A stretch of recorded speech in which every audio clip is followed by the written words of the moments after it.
Hello guys, how are you all? So I was not able to upload for a long time because I was suffering from cough and cold, and also I was not able to record because of this.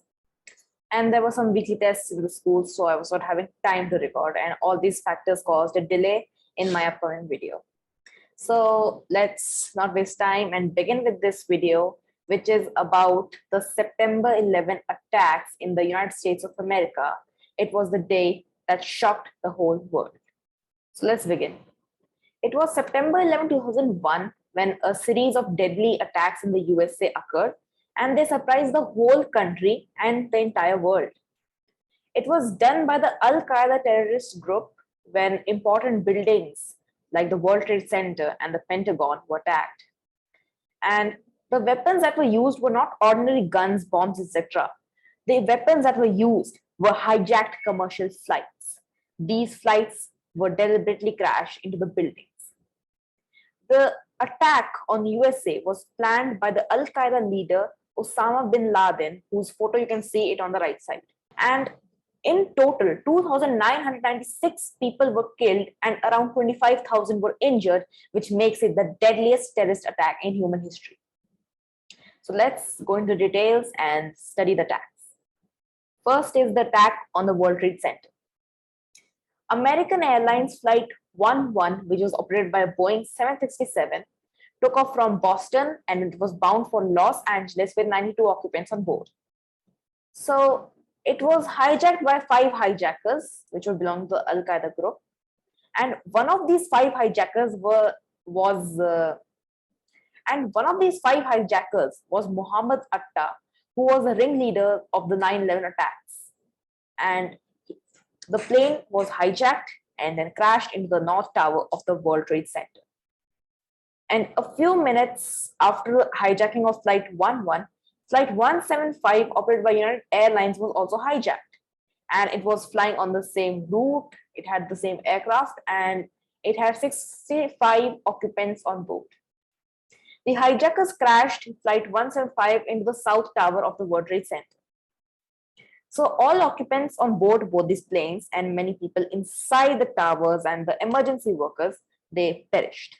2,400 people approximately died, and this included the 10 hijackers. Now let us see the attack on the Pentagon. So the Pentagon building derives its name from its shape, as you can see on the photo on the right-hand side on the top. It is the headquarters building of the United States Department of Defense. So American Airlines Flight 77 was used to attack this building. It took off from Washington and it was bound for Los Angeles with 64 occupants on board.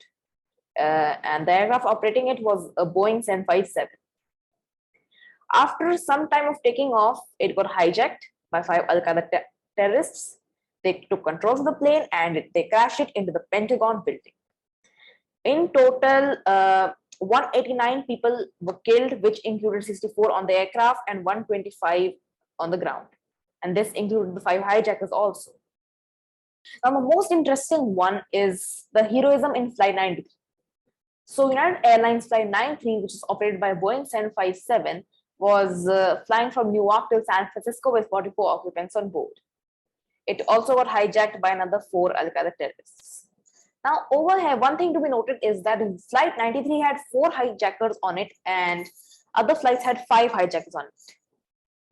Now, since Flight 93 was the last flight to be hijacked, so all passengers and crew became aware of the terrorist attacks, and they realized that their plane would also be used as a weapon to attack one or the other building.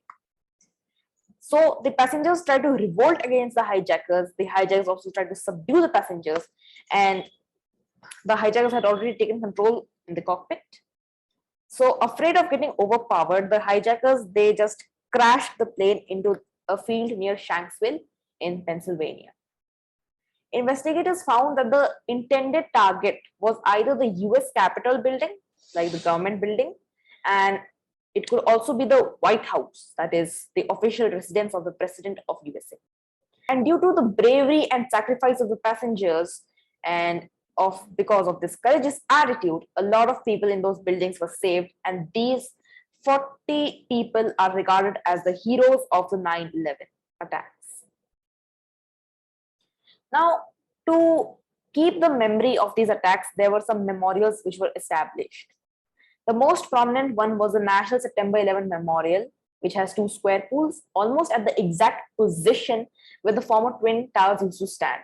So, for example, if I go to 1 square pool, that means I'm going towards the base of the former Twin Tower where it stood before 2001. So, they have 2,983 names inscribed on the edges, which include 2,977 names of people died in the 9/11 attacks and 6 people who died in the 1993 World Trade Center bombing.